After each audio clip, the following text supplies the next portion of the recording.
Really? Chips? Mm-hmm. You're eating chips Mm-hmm. on the channel. Yeah, What is going on? I'm hungry. What's up, guys? Jeff Wybo here. Welcome. I have a very special guest here today, Peter, the Hungarian experiment, who is pretty famous on YouTube, and the behind the scenes of Jeff Wybo. You are my editor. And why would we even be starting off with you eating chips and drinking water? Oh, I guess I have a water too. Stick around, guys, because this man just got through a 100-hour fast. Yeah. And a little bit more specific, 103 hours. Yeah. And you just broke your fast this morning, so he's been eating all day. And I really wanted to just get you on here and just raw capture it in our studio here for the channel to talk about why would anyone ever fast, and why a lot of us do, and why would you go 100 hours, and talk about a bit of your journey. And maybe, I did a fast with you at one point, and then you now have just killed it and did a 100-hour fast right now. Peter, hello. What is going on, world? Thanks, Jeff, for having me on your channel. Yeah, it's been awesome being able to run your channel from behind the scenes and Matt's channel and be part of this whole team. And yeah, it's just a great opportunity. I'm super grateful for my position. But you live in the mansion. Yeah, so I live in the basement here of this place and help set all this up. And it's been a blast working with you guys over the last year. But yeah, so you were asking kind of we don't feed you. Exactly. So that's why I began intermittent fasting in the first place. It's because I had to work for my food. It's because nobody's smashing the like button. If you got 100 likes, you can eat more chips. Mm-hmm. But yeah, about 8 years ago, I started experimenting around with intermittent fasting. Basically, I was at this point in my life, I was around 21 to 22 years old, and I was just not 100% content with my goals and the results from how hard I was working towards my goals. So at 22 years old, I had been working out for 6 to 8 years. Not very, very, on point all the time, but I thought I was putting in a lot of time and effort, and I was following the muscle building magazines and everything that I thought was right. And it just didn't seem to be getting me results. So I started trying to look at these more fringe ideas, and I was experimenting more just for myself with these unique fads and diets to see what would work best for me. And that's when I discovered intermittent fasting, and I just started experimenting with it. And I was so nervous in the beginning because I was like, I worked so hard over the last 6 to 8 years for what muscle I do have. I don't want to lose it by fasting for 24 hours and my muscles eating my body eating my muscles for fuel, because that's what we were all propagated to believe. All 6 meals, little meals, wake up in the middle of the night and eat. Yeah, do all the fitness stuff back in the day, and then you just said 24 hours, but for a lot of people, like, skipping breakfast is hard. And how did you kind of deal with that? Yeah, so that's where I first started out, because I was big at wake up, eat breakfast, because it's the first meal, it's the most important meal of the day. Yeah. But I hated breakfast because it's wow, it's like work and effort and energy and time that I have to put into this, and I got to clean the dishes and prep the next meal. So when I first had the idea of, okay, I think I'm going to do this fasting thing or try to see if it works for me, I was like, I'm going to push breakfast back a few hours. That seemed like the easiest thing, because I enjoy eating late and enjoying food later on, as most people do. So I was like, all right, I'll start with breakfast. And I just cut half an hour off. And then the next day I cut another half an hour off, till the point I was like, oh my God, I'm really hungry now. And then I would just feed myself. And then I slowly did that, and then I slowly added in, cutting my dinner back an hour or so, till I got to about a 6 to 8 hour window. And that's even still very early on in exploring and experimenting. And now I even do 4 hours or daily, 2 hours. Daily you're about 2 hours. Okay. Yeah.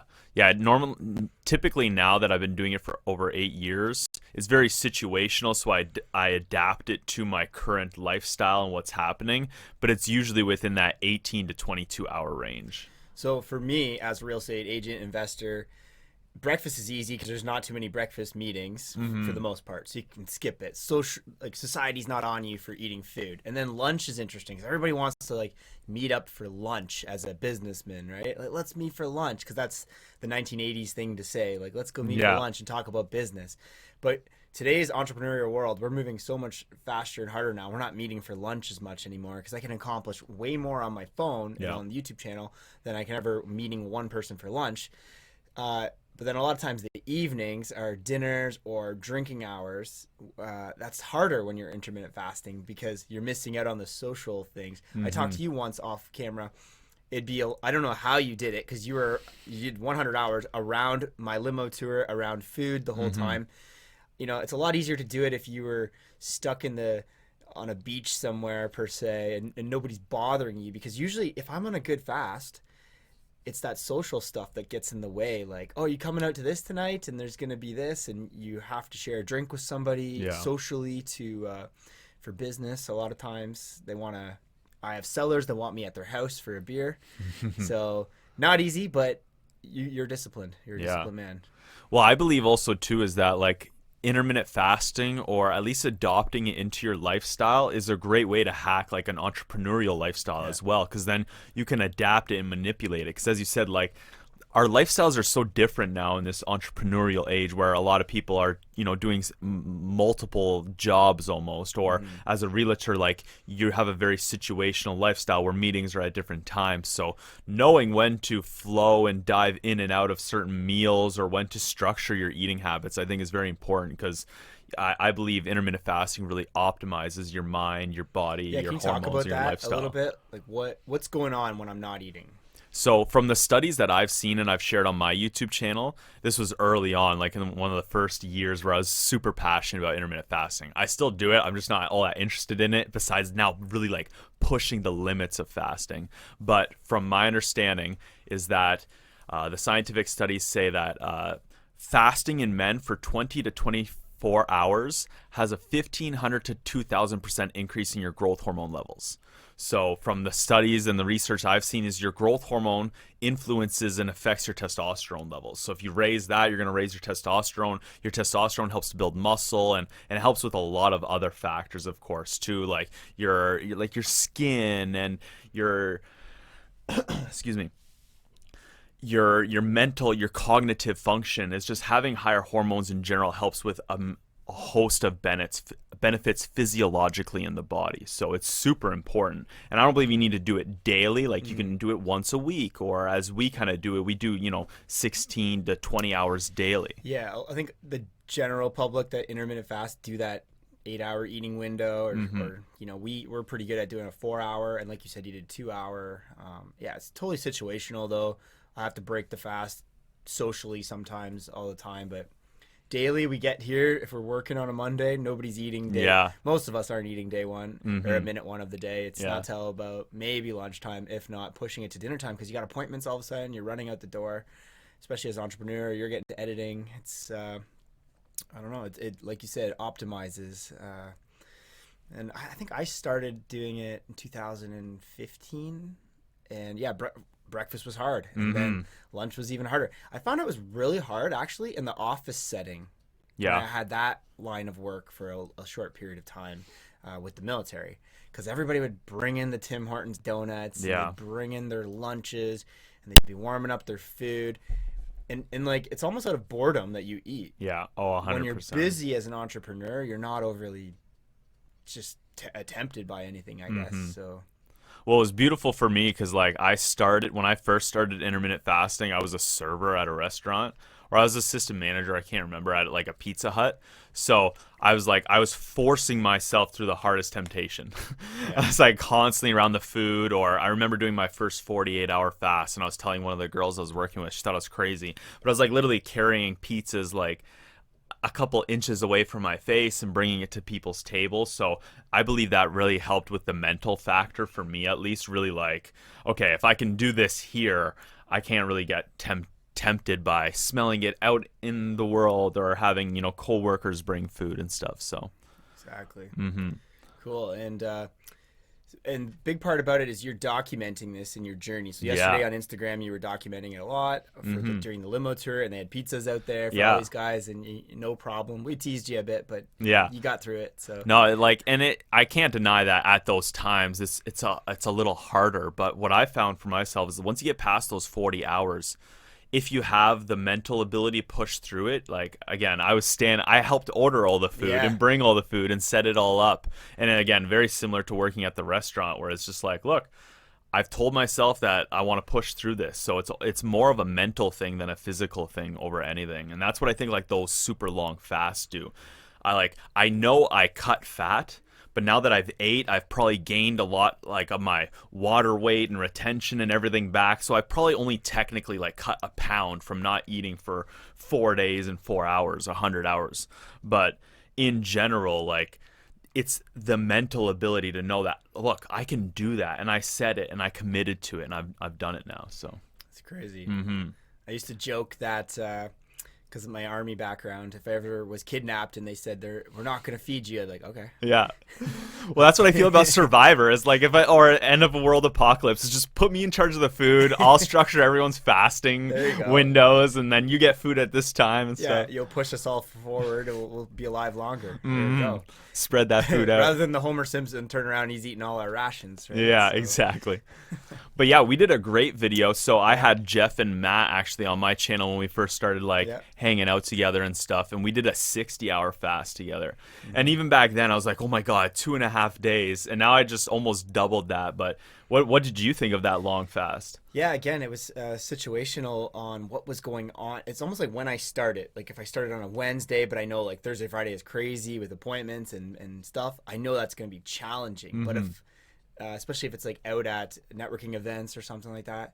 But if my surroundings aren't that hard and nobody's cooking amazing food at my house, or I'm invited to this place, it's easier. So, but during that, for me, it's always the first day is a bit harder.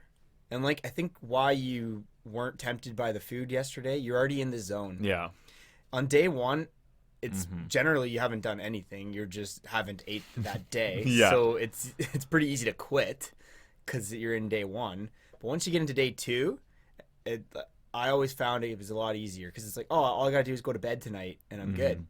And I'm into day 3, right? So the 60 hours. And I think I pushed it to 62 or something. But I felt like I could go longer that time.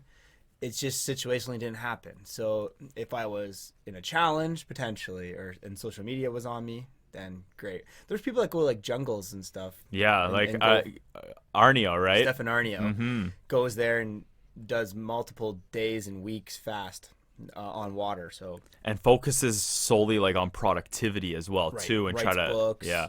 So that's what I try to take advantage of, like even with the shorter fasts or like these long fasts. I noticed for myself, like the day 3 and 4 nights sleep was brutal. Like I kept waking up, and I've talked about it with Dylan here, who's also done some longer fasts, but we believe it's like this fight and flight mode is going on because you haven't ate in like 3 days. Your body and your mind is like, you should be out hunting and trying to power and optimize your mind and body to get food.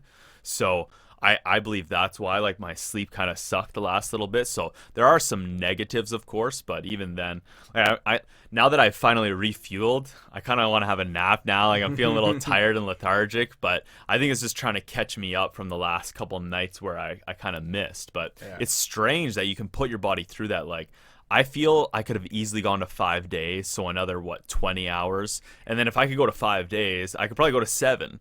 And then if I could go to 7, like, you know what I mean? Yeah. So it's just, and no doctors checking you out. No. It's all on you. You are the experiment. Yes. But for this channel, go see a doctor. Yeah, but if you're interested in getting involved in like intermittent fasting or fasting in general, I think it's very beneficial for the body. As you see, a lot of religions incorporate it. So I have a bunch of videos on my YouTube channel that help break down and explain how to implement it into your own lifestyle, what it is, why I think it's the best method for fat loss when comparing it to other kind of lifestyles and fad diets that are out there. And then I also have a course as well too that I help really structure and teach you why and how this is hormonally optimizing you, and how to take advantage of it the best way, and really structure it and teach you and coach you through it. So and you have a few more subscribers than I do on YouTube, do you not? Yeah, climbing to 40,000. What are you at? 39. You got to 39? 39,250 or something. I blinked and you were at 30,000. Yeah. Wow. Yeah, well, I'm not gonna lie. I've been doing a lot of videos lately with magical mushrooms, and one of them got so much attention. It got over 500,000 views. But it's crazy. Well, we're going to tag mushrooms in the description. Let's get some views.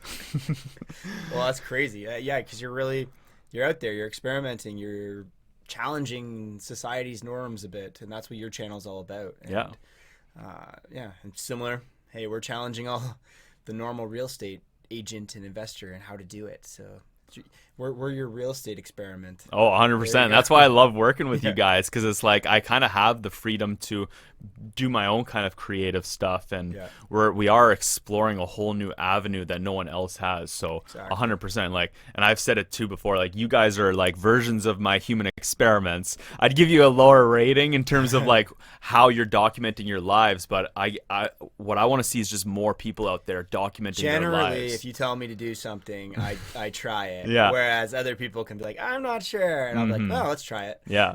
Oh yeah, no, you're always willing and down. Yeah. I mean more in general of like your YouTube channel and how we would structure it in a way to like really hopefully, and this is a goal of mine, to change the way we're scientifically testing human beings in the world. So like Matt, for instance, we have an idea of his lifestyle, but as a human experiment, I'd give him like a C. Versus someone like Grego Gallagher, Kino Body guy, who's documenting his life and how he got it, a little more like a B+ or an A. But like some other guys I think are really like structuring like their like they're making their videos in a way that's it's entertaining, but it's more like you can learn so much by watching their progress throughout their life. So but I think you guys are human experiment. Like everyone is a human experiment out there. I want to study everybody. There you go. So get over, guys. We're going to put the link in the description. Well, Peter's going to put the link in the description for himself. So go follow me, guys. Subscribe. Get down there and subscribe. Really appreciate it, guys. If you guys like any of this content, I just wanted to like change it up a bit. You get to know me a little bit better too. Well, I'm not just doing a normal type of video. And Peter's going to keep eating chips. And you guys catch us both over on our Instagrams, and you're going to see what we're up to on the rest of the day. Thank you guys so much. Like and subscribe. See ya. Bye.